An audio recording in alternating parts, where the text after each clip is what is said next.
I'm Hemant Mehta. And I'm Jessica Blumke. And you're listening to the podcast for FriendlyAtheist.com. Today's episode is brought to you by Be Secular.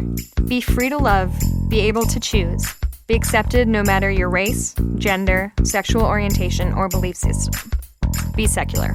Be Secular merchandise allows you to display your support for equality and the separation of church and state, while also donating up to 50% of the profit from your purchase to nonprofits, groups, and artists that support those same values. Go to www.besecular.com, pick your item, and then choose who you want to get a donation from your sale. Listeners of this podcast will get a 10% discount if they use the promo code FRIENDLY. Make a statement. Be you. Be secular. Juhem Navarro-Rivera is a research associate at the Public Religion Research Institute. PRRI publishes some of the most important and credible surveys when it comes to tracking religious demographics in the United States. Before joining PRRI, Juhem was a research fellow at the Institute for the Study of Secularism in Society and Culture at Trinity College, where he served as the lead analyst for many studies, including the landmark American Religious Identification Survey, or ARIS. He also taught political science and Latino studies at the Puerto Rican and Latino Studies Institute at the University of Connecticut. Juhem, thanks so much for being here. Oh, thank you for having me. Sure. So everyone at PRRI, you guys just recently released the 2014 American Values Survey. What were some of the big findings you learned from that data that might be relevant to atheists, agnostics, and other nones? I think the most important finding, particularly for the area of, the non-religious, the religiously affiliated, has been these it's towards the end of the report, but it's this question about religious freedom, basically, in which we ask people about what worries them more if politicians or too much politics in the religion, or too much, or whether there was not enough influence. And what you see is that the religiously unaffiliated, or the nones, are actually more worried about the influence of religion in politics, while on the other hand, you have white evangelical Protestants basically being the mirror image of the non-religious, and saying that they're concerned that there's not enough religion in politics. And so that kind of that echoes what we've seen kind of in the culture wars, where you have atheists fighting church-state separation battles, and a lot of the evangelical groups kind of saying, no, we need more religion in government. Yeah, so one interesting thing has been that actually there was a Pew survey that was released a little earlier that actually finds something similar. So it basically goes with the pattern that we have seen over the last few years, in which the non-religious and especially white evangelical Protestants have become basically these two polar opposites. They vote for the Republican Party or the Democratic Party at similar rates. They are now similar chunks of the population, so they're both around in the low 20%, depending on the survey and how much fluctuates. But it's basically around the same proportion of the population, and basically they have opposite views on anything going from abortion, same-sex marriage, and even in some economic issues. So it's a very interesting development that has been happening, and it has exacerbated with the rise of the unaffiliated, while white evangelical Protestants have been stagnating on that regard in terms of growth. Are you seeing trends towards secularism, or is it hard to say at this point? One of the things was back in the day when we released the ARIS in 2008, 2009, my colleague is at the University of Tampa, Ryan Cragen, came up with these prediction that in a few years we're going to see a quarter of Americans identifying as not religious. And now we're seeing, like, if you look at the other tool that we released recently, the American Values Atlas, 21% of Americans identify as non-religious. So actually Ryan's prediction is actually becoming true, and it keeps growing, and it's growing among the younger people. So the millennials have about a third now who declare themselves non-religious.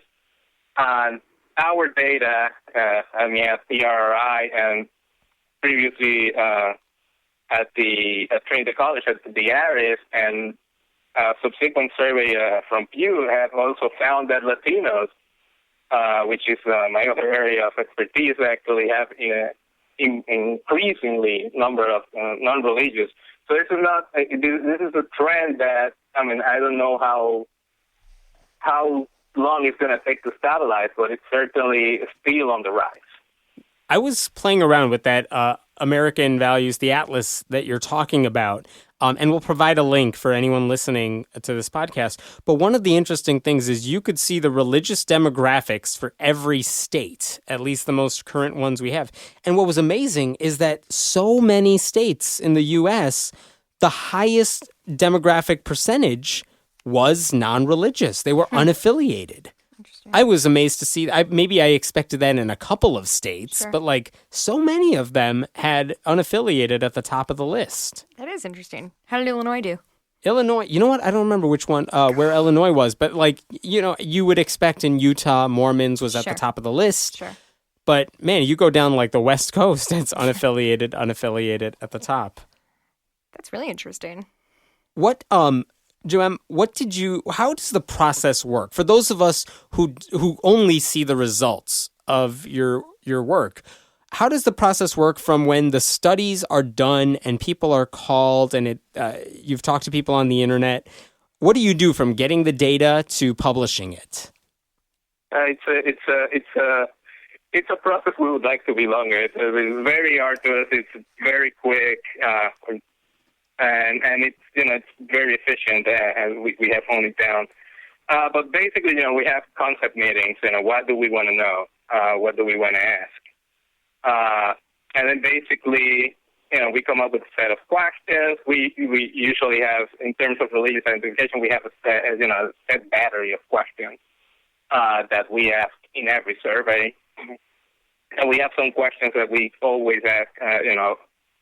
Cultural war issues, even our interest in religion, particularly, we certainly ask most of them in our surveys. We usually, it depends on how large the samples are. It depends on the field periods. Also depends if we're doing the survey online or we're doing it on the phone. And then after that, we get data. We look at the trends. We clean it up, make sure that there are not responses that shouldn't be there, some weird coding or anything like that. We clean the coding, we double check that, my colleagues and I. And then we have meetings where we decide, okay, this is important, this is really interesting, but cannot make it to the report right now. And it happens a lot of interesting stuff that gets on the cutting floor. And basically, we divide up the reports, copy edit it, check the numbers, confirm that everything's going on, and then we do that.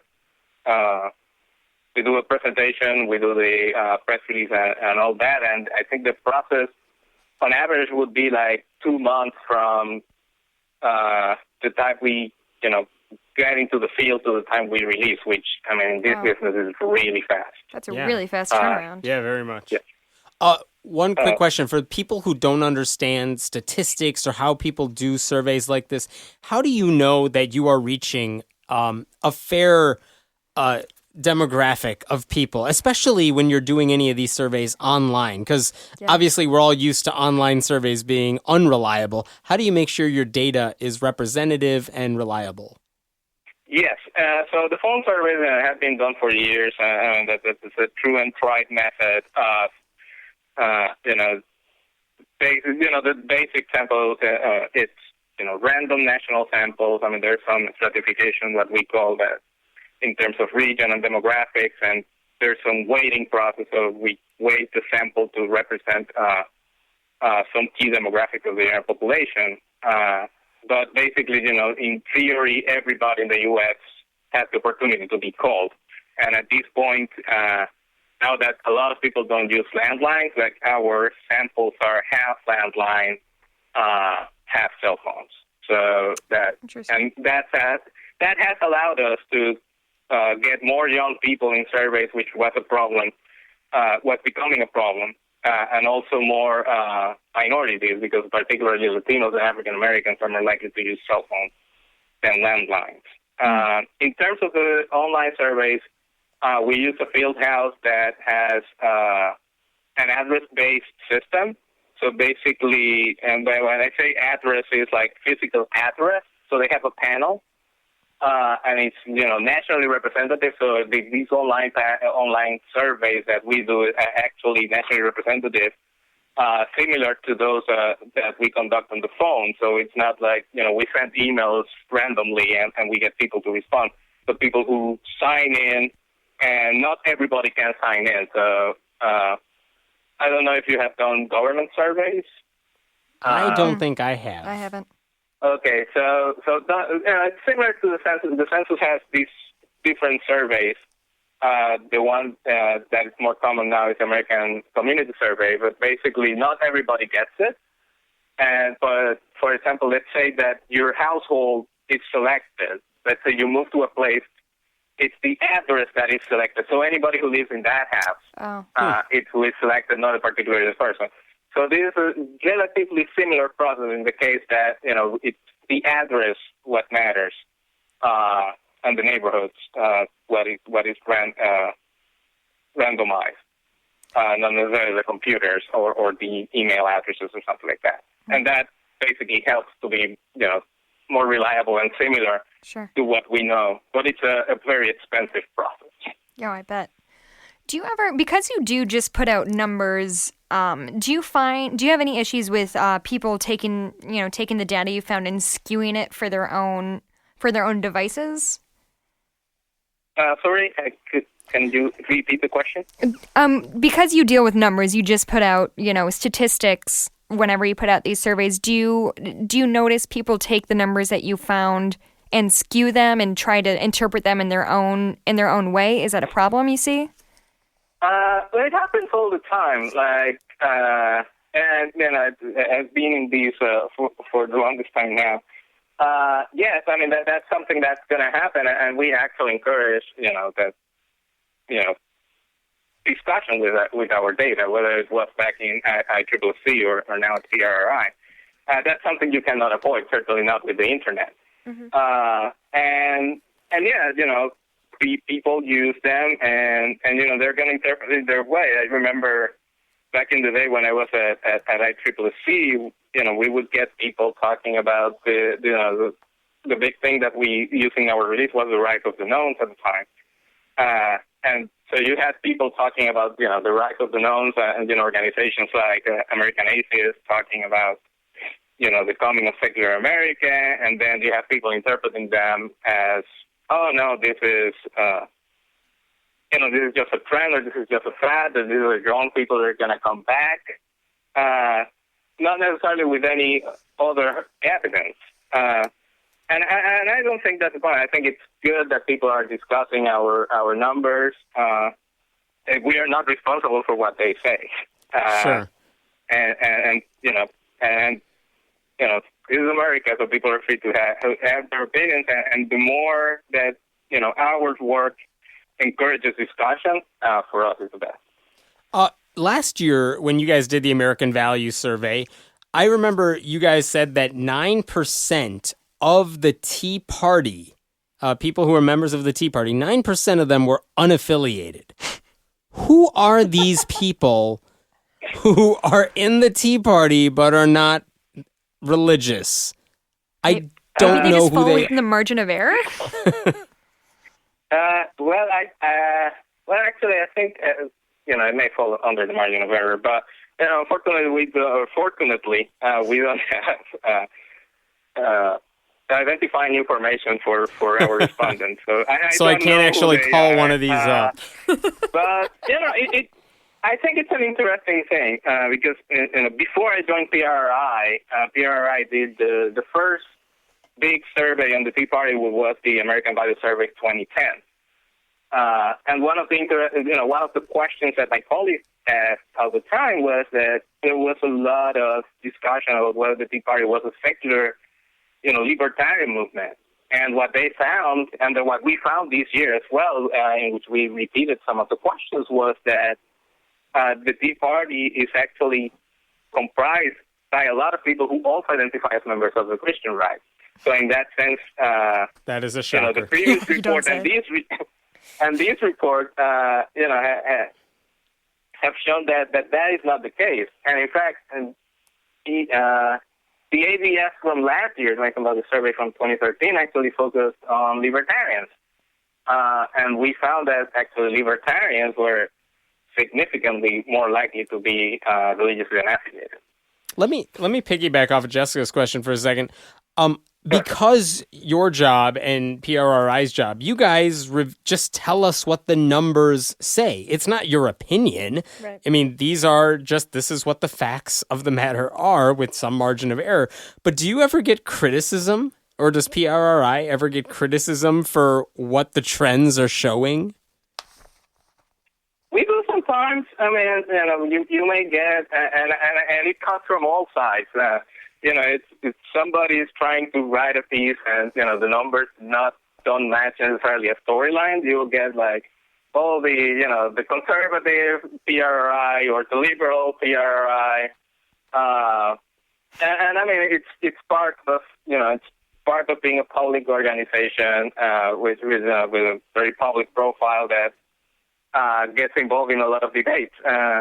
And I guess I could see that if all of a sudden there was a survey that came out that said, you know what, the number of people who are non-religious is actually lower, much lower than it used to be, like in previous years.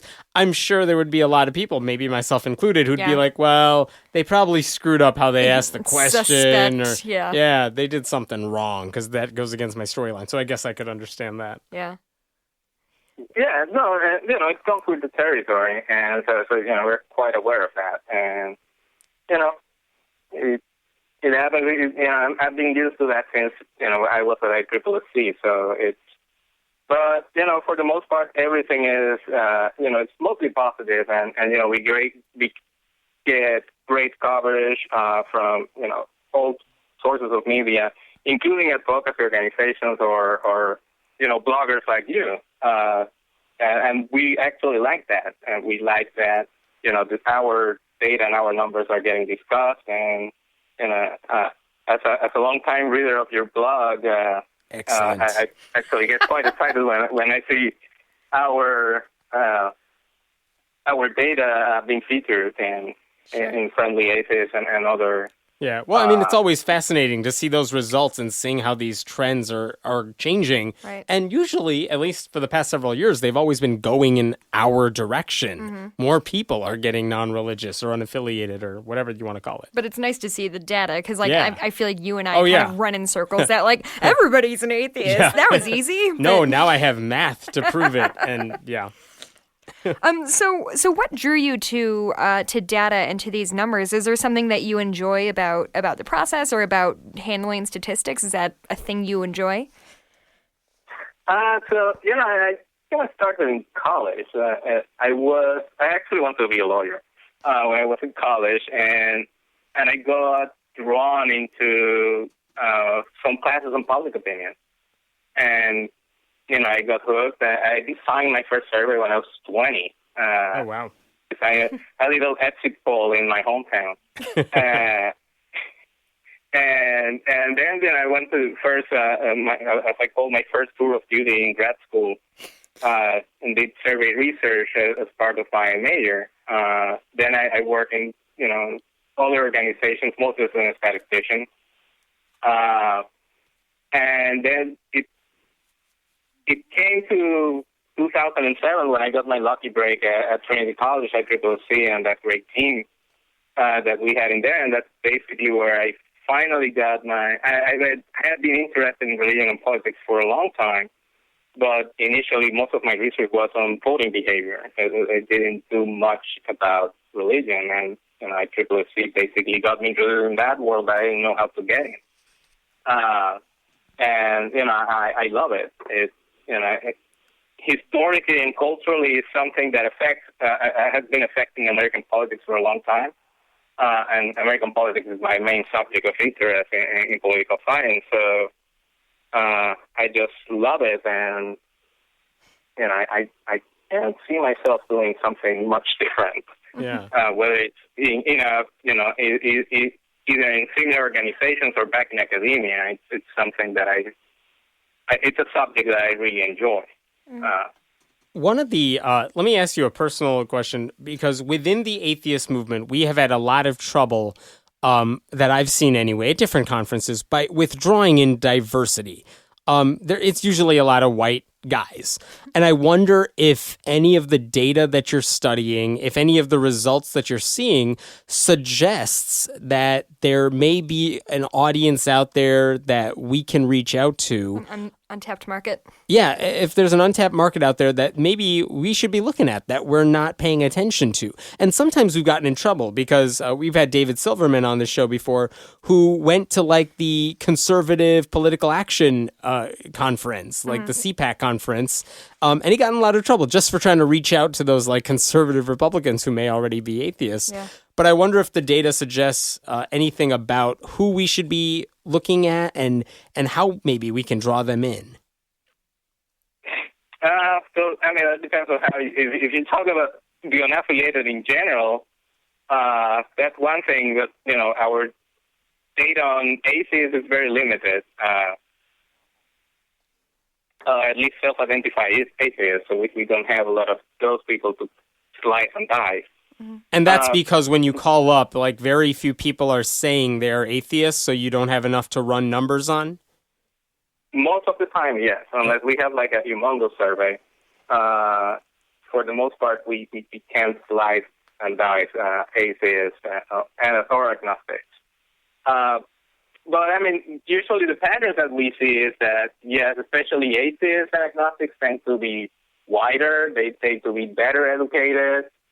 But my experience talking to groups and especially the community that I'm most involved with, which are Latinos in the United States, there's certainly a growing segment of Latinos in the country that are interested in these debates.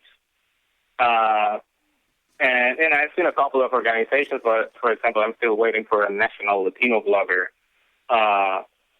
that it's talking about these issues, and also Asian Americans, like something that we found in Harris back in the day, that Asian Americans are also overrepresented in terms of their population among the non-religious. But I also, with the exception of yourself, haven't seen like many prominent secular, atheist secular people from Asian American backgrounds. And then forgetting the data for a second, but just speaking personally, do you have any thoughts on, what groups should be doing to kind of be more interesting to the Latino Hispanic community? What should groups be doing? Are they not doing something that they should be doing? Are they doing anything wrong in terms of trying to reach out to those communities? One of the things I've always thought about the secular movement as looking mostly as an outsider is that it's very sciencey. It's very sciencey? Yes. Yeah. And, for example, most of the people I know, I'm about to finish my PhD, and my wife is actually descending in 2 days. And one of the things that, I'm used to talk to people with PhDs, but I'm not used to hang out with people with biology or physics PhD, with some exceptions. And I think a lot of, people in the Latinos I know, they do a lot of like social science degrees. I mean, those who have a college education. And they have different sets of interests, and I think a lot of scientism maybe turns off a lot of people that are interested in like more philosophical, humanistic kind of debates. or even more practical societal impact. So maybe a little, possibly a less of a focus on science, more of a focus on social issues might draw in a different crowd than the one we're used to seeing. Yes, and I think that a little bit with groups like Black free thinkers and the groups that C.K. Hutchinson runs. That they're more interested in doing a lot of more like kind of social agenda rather than going with the usually the sciencey kind of Richard Dawkins kind of discussions. Well, I think that brings up a good point. I think that secular movement and like say the gay rights movement have really gone hand in hand for a long time. I think that we as a group could do better about like addressing issues like poverty or even secularism and even from a feminism skeptic sort of perspective, which is that, look, this is what the data shows, right. And if we trust the evidence and we follow it where it leads, we should be fighting for, I don't know, marijuana decriminalization or, I don't know, how you handle, we got to put less people in prison and because that's not working. Yeah. And that people pulling themselves up by the bootstraps isn't a viable political stance anymore. Yeah. And this is something I never hear at most conferences. It's not like we're talking about the immigration issues. Yeah. We're not talking about a lot of those issues where data could be applied to see what the best outcome would be. Because usually you have people working off their agendas or their political parties or whatever. Yeah, that's actually an interesting point. I'm surprised there isn't more of a focus on that. I think usually what the gist I hear of it is, well, it's not a sexy topic. Yeah. Talking about skepticism, talking about the culture wars, things like that. That is what everyone's interested in. Yeah.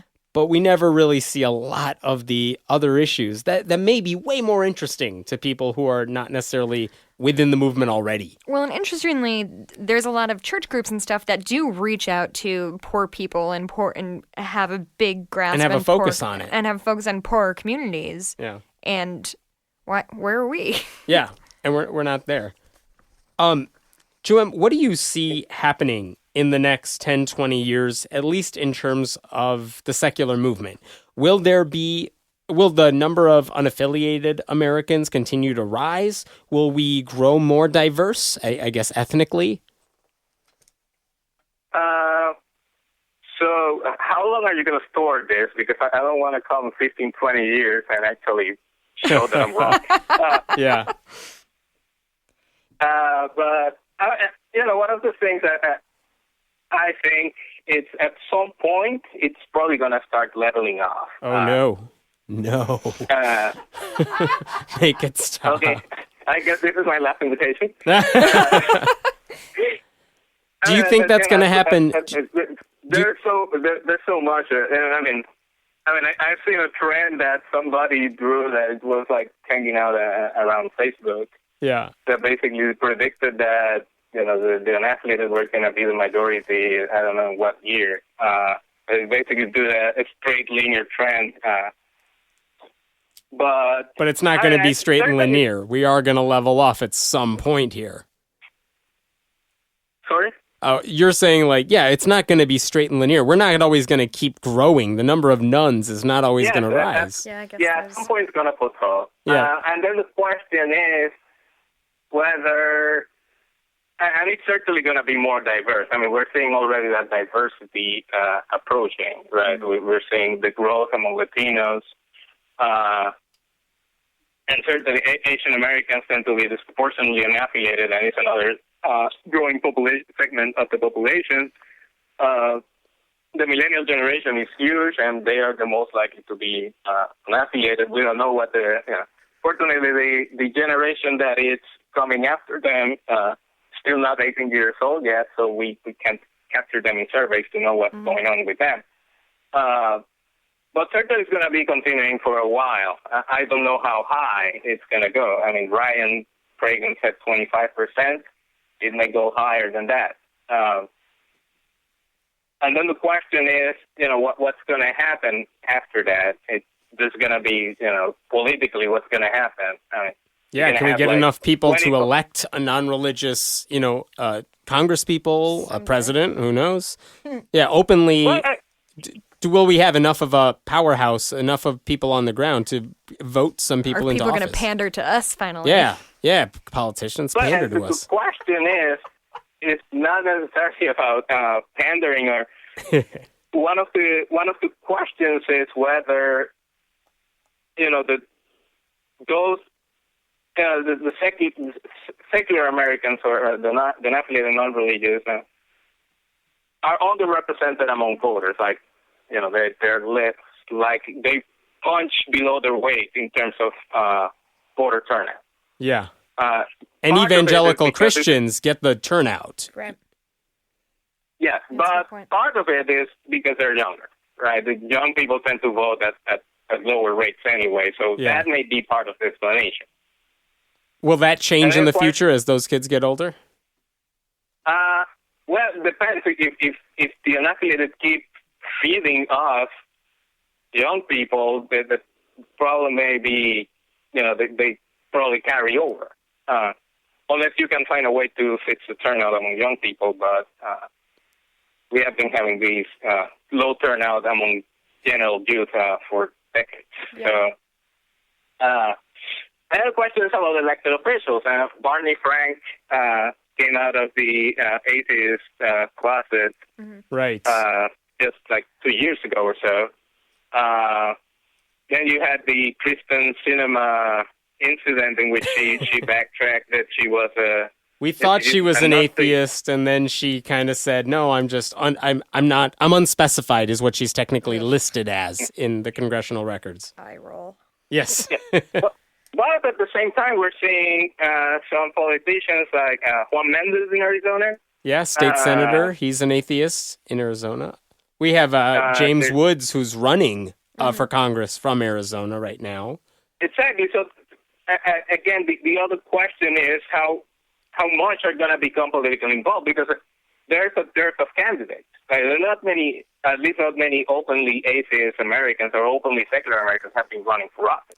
Right. And this is something something I've pushed for a long time, which is that if we want to make a change in politics, it's not just about voting for the right candidate. It's that we need to start getting involved in elected office at a young age. Like, run for your class president in high school or college. Run for a state Congress position, because no one knows who their state representatives are. Go take those positions, learn some stuff, and then you can run on your record instead of your religious label. You've got time on your hands, Hammett. Yeah, but this podcast is going to doom me from the get-go. So you have that aspect in which you haven't had a lot of, experience, like political experience, and also another aspect that is going on is, donations. So I've seen the basically the endorsement of candidates. There's now a secular PAC. Yeah. So those are the other movements that could start happening, right? Secular TV-based political action committees or endorsement of candidates. But something that may become more prevalent or more efficient that has been done in recent years.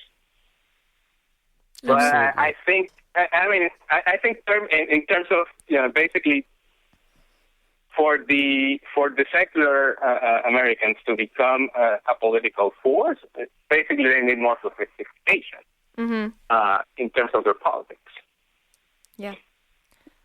Well, thank you so much, Juhem, for joining us today. We appreciate your time, and keep up the good work with PRRI. Yeah, thank you. Thank you.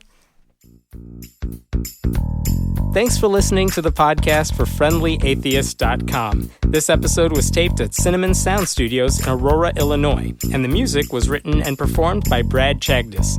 If you like what you're hearing, please consider making a contribution at patreon.com/Hemant, that's He-Man T. We appreciate your support. I'm Hemant Mehta. And I'm Jessica Blumke. We hope you'll join us next time.